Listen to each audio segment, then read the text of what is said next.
किसी जंगल के बीच में एक पुराना लेकिन रंग बिरंगा जादुई किला था। उस किले में रहती थी एक बहुत ही हंसमुख और मस्त भूतनी, चंपा भूतनी।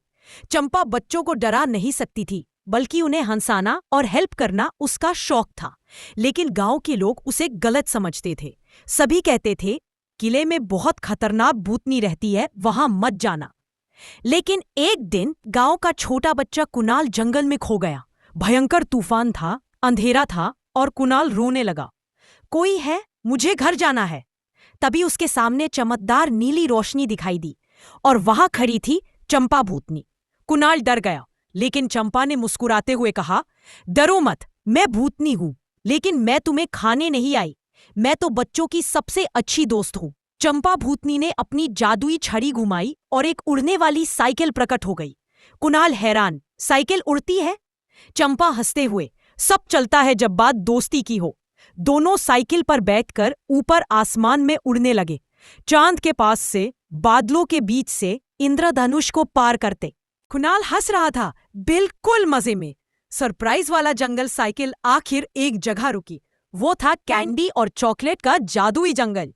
पेड़ों पर लड्डू लगे थे, नदी में चॉकलेट बह रही थी और घास पर जेली टॉफियां पड़ी थी।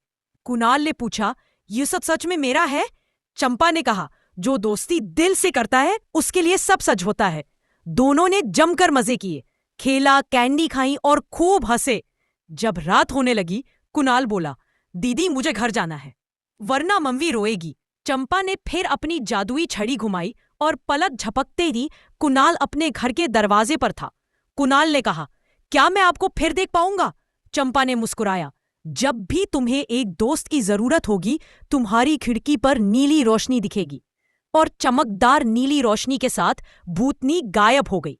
अगले दिन कुणाल सबको बताने लगा, चंपा भूतनी डरावनी नहीं, बहुत अच्छी है, वो बच्चों की दोस्त है। धीरे धीरे गांव के बच्चे भी किले में गए।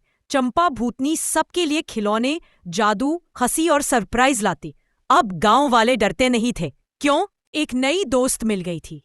स्टोरी का मैसेज किसी को उसके रूप से नहीं, दिल से पहचानो।